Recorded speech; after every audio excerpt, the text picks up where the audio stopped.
Welcome to the Country Club Leaders Podcast. I'm your host, Leo McMahon. Today we have Rod Dayton as our guest.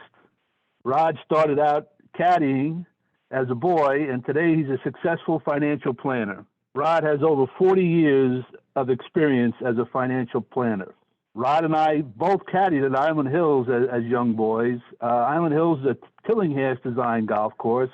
Tillinghast designed Wingfoot and Bethpage Black, to name a few of the courses he designed. Welcome, Rod, and thanks for participating today in the podcast. Good morning, Leo. Good morning. Rod, let's just get right into this. Tell us about your journey from caddying at Island Hills to where you are today, managing people's finances. I think to get started, Leo, we just need to get the one elephant out of the room. When we talk about our experiences caddying together, we're talking about experiences from 50 to 55 years ago. And the recollection, right, a long time ago. Long time ago.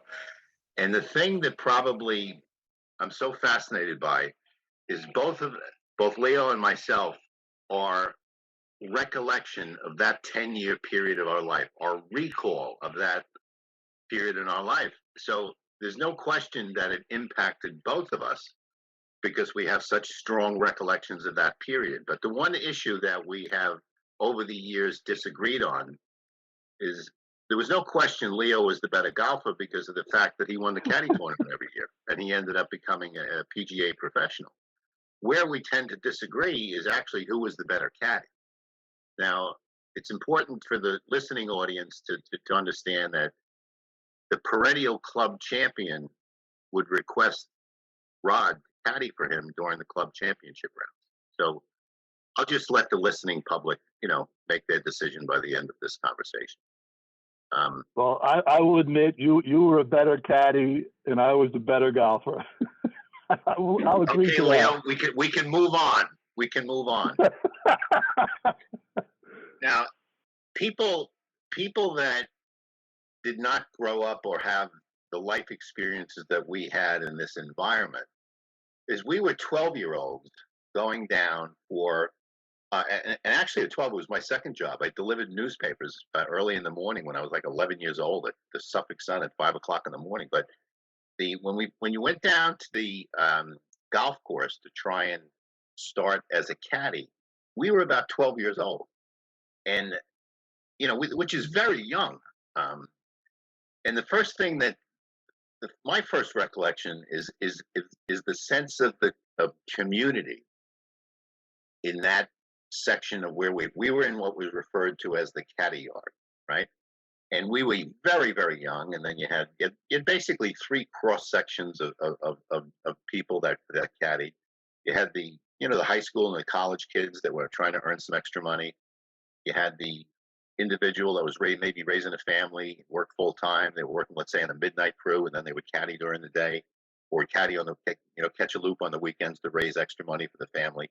And then that third group of of the lifers, where a lot of them salt of the earth, and maybe some of them had a little a rough time along the way. But so you had three distinct populations of people that you ended up spending time every morning before the loops were assigned in what we commonly referred to as the yard, the caddy yard.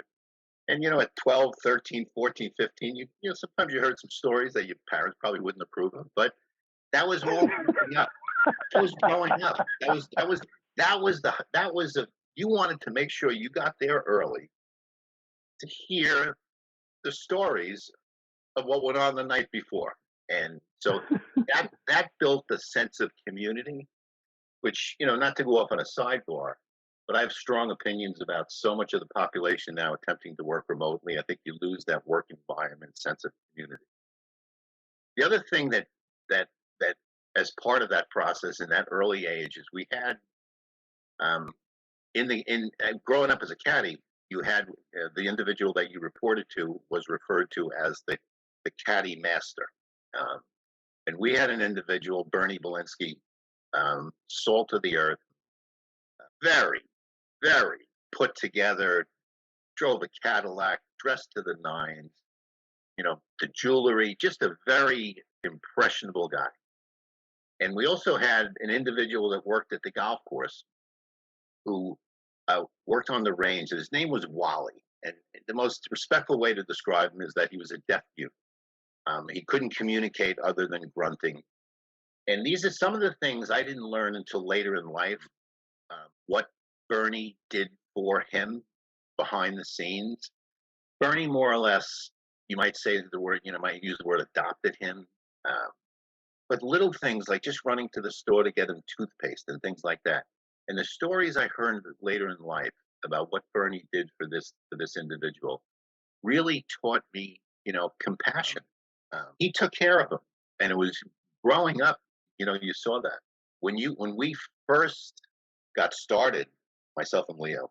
We were at the bottom of the list, so we would ride our bicycles, to the golf course. Or Leo even walk, and you could sit there for hours and never get picked, to go out on the loop. So, if you didn't get picked, you didn't earn any money that day, right? So, that taught you a little humility. I mean, it is what it is. The caddy master would stand up on his perch, look down over us. You're waiting for your name to be called, and your name didn't get called. That's part of the, learning experience. Another really, really life lesson that both caddying and spending time and growing up on a golf course taught me is, consideration, right? As a caddy, one of your assignments was first of all, you're working with very successful people. You're working with doctors, lawyers, business people. They have to have some type of success for them to be a member, of a private country club. And just a simple task like raking a trap or replacing a divot taught you to be considerate of the people playing behind you, of the golfers playing behind you. And that became a big thing with Arnold Palmer and his mailings on the USG every year. He would say all the time, leave the golf course in better condition than when you arrived. So you were being considerate of the people playing behind you. There's a good life lesson right there. It's a good life lesson. It's a good life lesson. Another thing that Arnold Palmer was very, made a point of to talk to all the young players. When you speak to people, make sure that you look them in the eye. As 13, 14, 15-year-olds, we were dealing with doctors, lawyers, and business people. And I don't run with that crowd. I didn't. So we learned, we learned what respect was, right? Yes, sir, no, sir. You were learning what it meant to be in a service business. You were very good, Rod. You were servicing that member, and you learned respect. And I had a hard lesson in disrespect. I was walking Leo as a caddy. We would walk out to a four caddy position, where we walk through a trail or woods to go out there 150 yards, so we had a better view of the golfer's drive. And I had a member one time with my back to them because I hadn't reached the four caddy position yet. He hit a drive off his heel. They weren't very good golfers, so he hit a drive off his heel, and the ball hit me without any warning. They didn't even yell for it. Ball hit me on my coccyx bone on a line drive. I could not sit down for a week. I turned around, and I did not have control of my emotions at that moment in time. And I said words to a member that I should not have said. So the member was initially he reprimanded me for speaking to him in that tone of voice, and specifically the language that I chose to use, because at that point in time, I did not have control of my emotions. Again, learning lesson. You're riding your bike at 7 o'clock in the morning, 3-4 miles across a highway to get to the golf course. I mean, that taught you to be self-motivated. That taught you self-discipline. If you slept in, you didn't get a loop. You didn't work. You're right. You didn't get paid that day. So that taught you that to be self-motivated, to be as early in your life. I didn't even know what the word entrepreneur meant at that point in my life. I didn't know what the word self-employed meant at that point in my life. But when you have a chance to look back on lessons learned, you are really building the model in your own work career that, the harder that I work, the more loops I get, the more times I'm down at the golf course, the more loops I get, the more money that right? And another very, very, important lesson. He, when we break down what what our assignment was, right? Our assignment was to be, as a caddy, was to be make sure we were in the correct position because we're dealing with four golfers, two caddies. You didn't want to be out of position to be in the line of the player. Yes, so you had to pay turn. It taught you how to pay attention, right, to your surroundings. Um,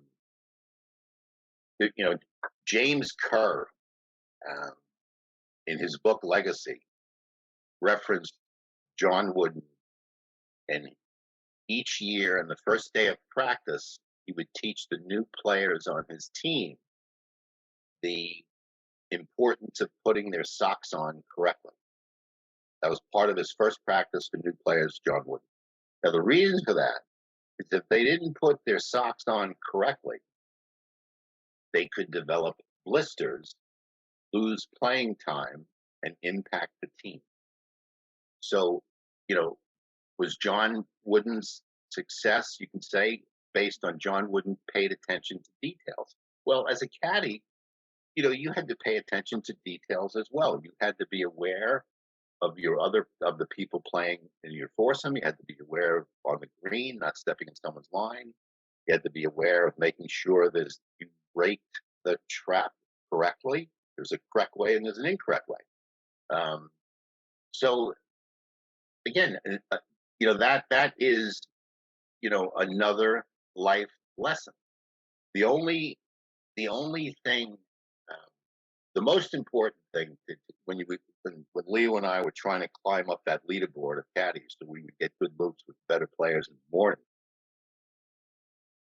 we had to, like I mentioned a minute ago, we had to pay attention to details.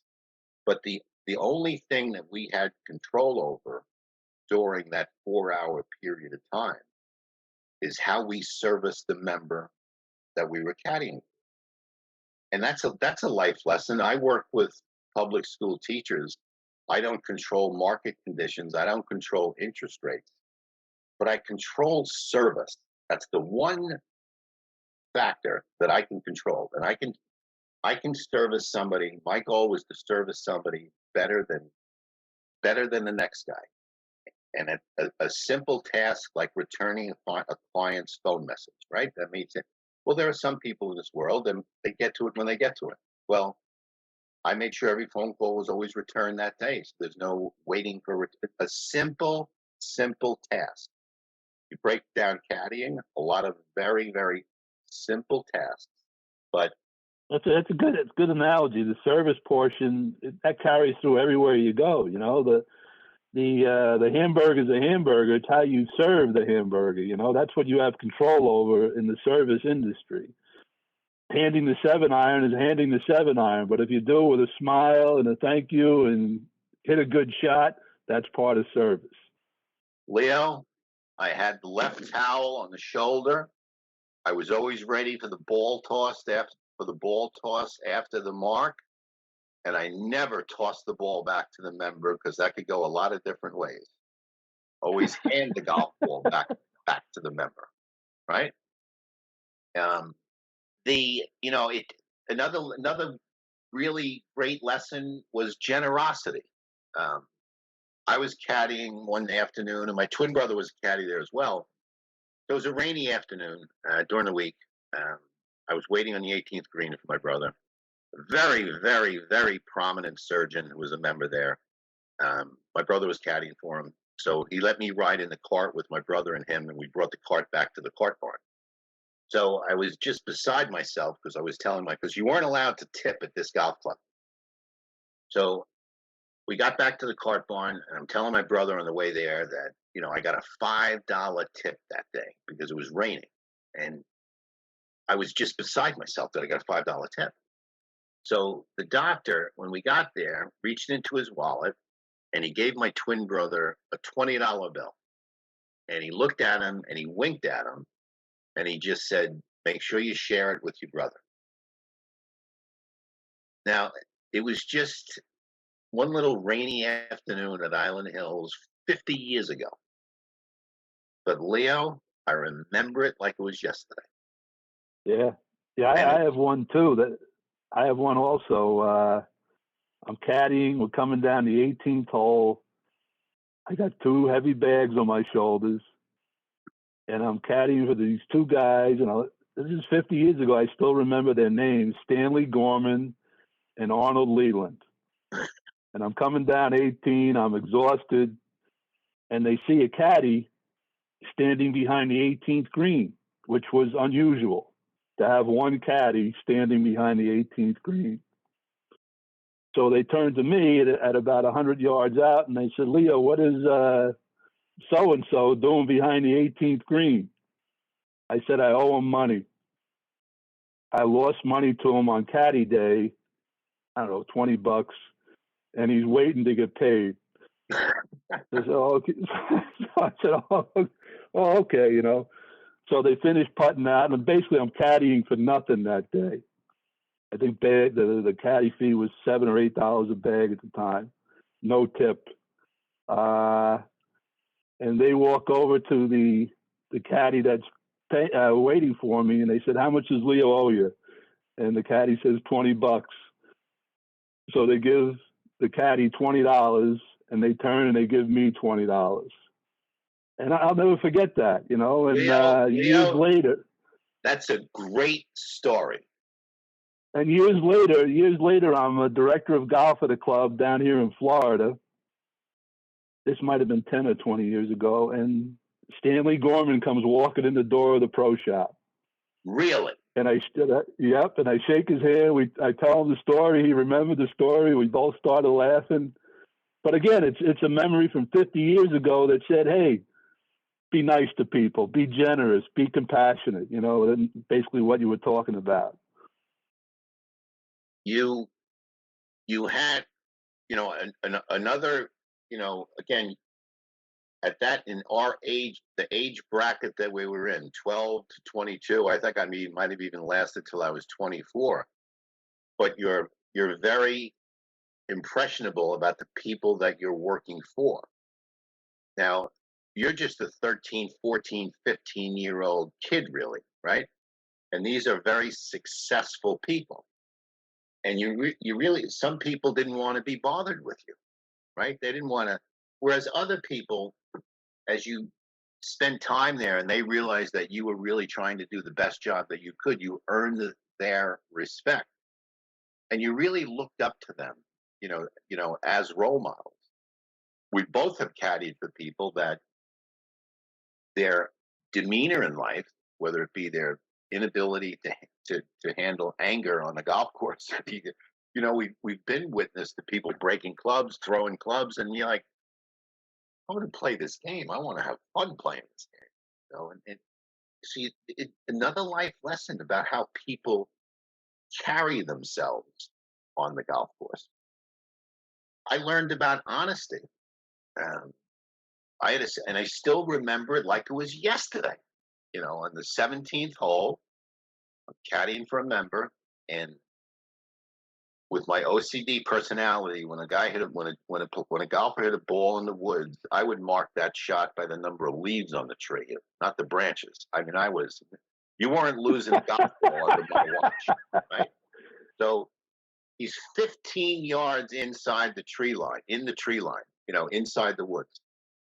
And golfers have a reputation where the ones that aren't honest, where they'll put the golf ball in the palm of their hand with their thumb over it, and then at the right opportune moment, they'll give themselves a drop. So I'm 15 yards in. He comes up, he does the ball in the palm of his hand, he drops it outside the tree line in the rough outside the trees. And I said, "No, sir, I saw the ball. It's right here. I got it. It's right here." and I'm making a big thing about it.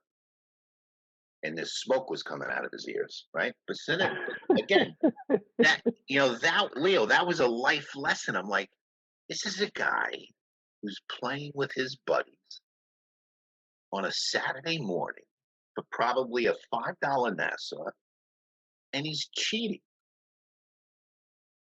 He attempted to cheat, right? This happened 50 years ago. I still remember the hole where I was.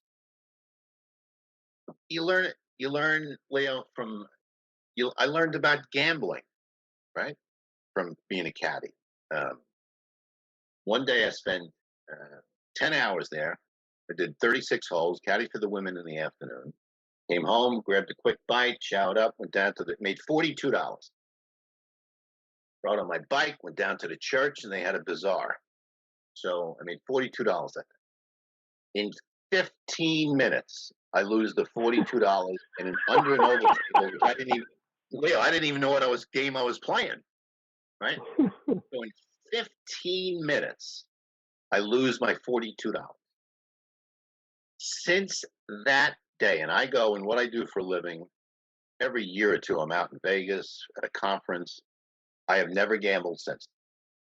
Not even, I've never sat in a card game in a casino. I've just never, I said, I went home with a life lesson. Some people like, I just, there goes my $42. So here's a gambling story for you. We played Caddie Day. You get there at 7, 8 o'clock in the morning because you want to take advantage of it. And we played 36 holes, me and 3 other caddies.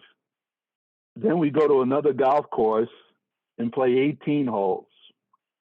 So now the sun's going down, right? We're on our way home back to Sayville, New York. And we stop at a putt-putt.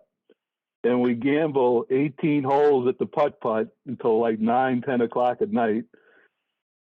So we liked golf. It was obvious that we all liked golf, and we lived golf at the time. But I think when the whole day was said and done, I think no money changed hands. We just had a good time the whole day. So what other? Go ahead. I used an expression at the beginning of the call that I would refer to my caddying community as the boys of summer, right?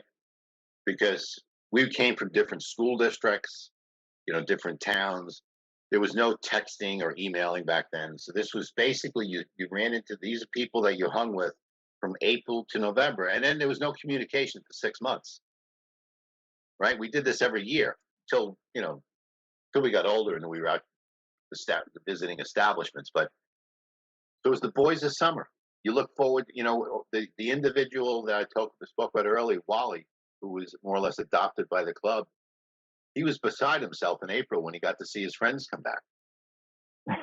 That's right, you're right. I can remember his reaction the first time going down for a loop in April, and he hadn't seen anybody all winter. He was beside himself. Yeah, I had another story. One summer, I was the 10th tee starter on Saturdays and Sundays. And you'd have a morning wave go off starting at 8 o'clock. And then if you teed off between 9:30 and I think it was 10:30, they made you stop for lunch. And when the 9:30 to 10:30 group stopped for lunch, they would filter in some other groups. So they tee off on both sides, but at 9:30, they had to stop for lunch.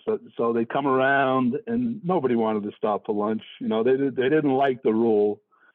And this group comes around, Leo, we're going to go right through. I said, well, the rule is you can't go through. You have to stop for lunch. And I'm like 15 years old, and they're 50, 60-year-old businessmen. And I said, you can't. Well, Leo, we're going to go through anyway. And off they go, right? I can't stop them. So I tell Bernie Belinsky, the caddy master and the starter, the big B, and he says, okay, Leo, you did your job. Don't worry about it. The next week I go to work I get called into the board conference room, and there's the 4 members that played through and broke the rule. And the club president's there, and he says, "Leo, these 4 gentlemen have something to say to you right now." So here's 4 grown men apologizing to me for breaking the rule and not listening to me, which Again, I thought was a great lesson, you know? It's a great lesson. Yeah, and I felt a little embarrassed, but, you know, that's the way it is. Rules are rules, and the rules are made so everybody enjoys themselves, and that's why they set the rules up. I think they got rid of that rule the next week, by the way. But that gets back to when you think about the rules, women weren't even allowed to play until the afternoon. Right. On the weekends. How much things have changed, since then. Right. Which was a stupid rule, to be honest with you. There was plenty of room on the golf course to play. I had another good lesson. Again, I love to play golf, and there was a beautiful day, and I go down, I'm caddying, and I know there's my friends are down at the golf course playing golf, right? And I'm out there caddying, I'm kind of pissed off, So after 9 holes, I see a caddy who I know is a little more hungry for the money than I am. And I said, "You want to take my loop on the back 9?" So he goes, "Yeah, I'll take it," and he takes the loop, and off I go to play golf at the public course. And I come to caddy the next day, and there was a caddy master at the time, Tony. I think his name was Tony. Yeah, I know. He says, "Leo, you got a week off this week for giving your loop away." And I'll tell you what, I learned a lesson. You take a job, you finish the job. And I didn't. And he was right to give me a week off. Lesson learned. Exactly. So you talk about the 3 groups, Rod: the kids and the working guys on the weekends, and then the characters and the colorful people. There were some colorful people down there, boy. I'm just thinking now, the nicknames: the Roach, the Ghost, the Refugee. Can you think of any? Well, you had the whole name thing was part of an orchestrated performance by the caddy master, right? So Bernie was the one who came up with all the names for everybody. Now I was an identical twin, so he would refer to us as Dayton D and Dayton Die. And when he would call, he would take turns calling either one of us first for a loop, because he knew, we were twins, and why did you pick him first? And he would hold on that last syllable, right? So, and that was part, I said at the beginning of the call, you always wanted to get to the golf course early to watch the whole performance take place in the caddy yard. You mentioned the Galloping Ghost. He was an elderly man, for lack of a better way of describing it, maybe a little bit different, but his gait, he would look like he was galloping, and he had white hair. So Bernie would call him the Galloping Ghost. Refugee was a young guy who moved here from Italy, right? So he was the refugee, right? So you had the neighbor. Right, I forgot the neighbor. Yep. You had Doc. You had Peanuts. Yeah, and this went on and on and on, right? But again, this was the sense of community. You enjoyed spending that 15 minutes before you started your loop for the day. Before you got picked. It was camaraderie, right? I mean, it's no way to put it. It was a lot of fun, and great in the caddy yard. I'm playing. I'll see a gentleman this afternoon who's about 10 years older than me, and he gave me my first caddy lesson, Dennis McCarthy. he's still going strong in his mid-70s, the CEO of a company. He gave me my caddy lesson, and his recall of our era together, is similar to myself and Leo's. We just have, how do you put it? We have fond memories, lessons learned. Yeah, Dennis gave me my first caddy lesson too, and it reminds me of my first loop on my own. I was given a single bag, and I was I had a caddy for an older gentleman, the guy had to be 70, 80 years old, and he had some form of dementia. So I didn't know where I was going on the golf course, and he couldn't remember where he was going on the golf course. So we got out to the first hole okay, and once we left, and the second green was second tee was right next to the first green, so that was kind of easy. But after that, we just went wherever the hell we wanted. People were yelling at us, and we were all over the golf course. But see, Leo, that's another lesson of compassion, because we both know, I know who you're talking about, and there was another very, very, very prominent member, very successful attorney, who would take the individual that you're referencing out late in the afternoons and spend time with him and play with him, right? And you really got to see, the compassion of one person for another, where he would keep an eye. He would do that so the guy had someone to play with. And I still remember their names. Yes, so looking back, we did learn a lot of good lessons, and we made some money. We always had money in our pockets. In my family, you had to give half your caddy money to my father, and if I went 2 loops, I didn't tell my father. I kept that money for myself. And then also, whatever money I won gambling on the golf course, my father would put it in a big glass bowl on the top of a china closet, so I couldn't get it. And that was money that was going into my savings account, basically. So you learned how to manage money as a caddy also. I would go every Monday to the bank, and this is back in the day of the passbook savings account, where you'd give them your cash, and then they type in on your little book what the balance was in your account. That little, I would go every Monday, especially after the weekend, when you would work do 36 holes, and you made a lot of money over the weekend.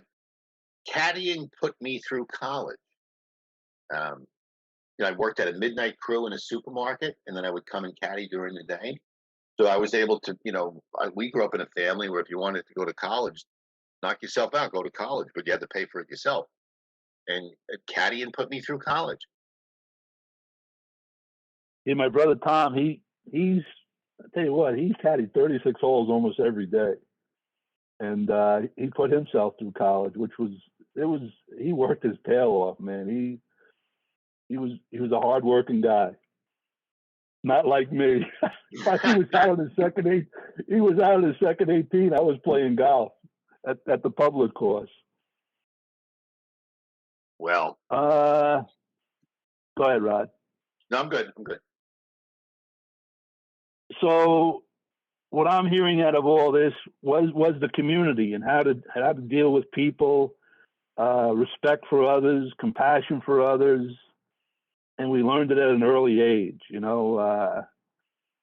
I'm glad that I was able to caddy as a young boy. I couldn't think of anything else I'd rather do as a young boy than caddy. Leo, I loved it. Yeah. Right. That's the old. And it was. If it's not work if you love it. One of the best parts, and I think you'll agree, there was Freddie's Deli next, about, I would say, 20 yards from the caddy yard. And to this day, I don't think I've had a better sandwich was made at Freddy's Deli. And you'd get your buttered roll there in the morning, and you get your roast beef sandwich in there in the afternoon, and your Yoo-Hoos and your Cokes and whatever the hell else you consumed. What was your favorite sandwich over there, Rod? Liverwurst. This is back in this is back in the day where Freddie would put a half a pound of cold cuts on the sandwich, right? Half a pound, right? And he was a miserable, cranky. But that was the drill. You went there, got your buttered roll and the coffee, and then listened to story time before we went all out on our loops. That was the entertainment for your day. When you were catching during the week, especially, it really didn't matter, men or women. But it was a common protocol during the week where they would stop for, half an hour, 40 minutes for lunch, have lunch inside the clubhouse, and then come out and play the back nine. So we were over at Freddy's every day, having lunch, having breakfast. And it was just that added to the experience as well. Yeah. And I'm just thinking now, all the newspapers around the Caddie yard. Everybody was reading the newspaper the whole morning. Everyone reading the newspapers on the rainy day, back corner of the cart barn when there was no visibility to the members. Then the card games would start, and they'd be back playing cards in the back again. This was that that just characters. I don't know how else to put it. Well, unfortunately, Island Hills is closed. A developer bought it, I think 5 or 10 years ago, and wants to, I think, build like 1,200 home sites on there, or apartments or condos. And the local community doesn't want it, overwhelmingly doesn't want it, but it's still up in the air whether this guy's going to get the rights to build on that property. My hope is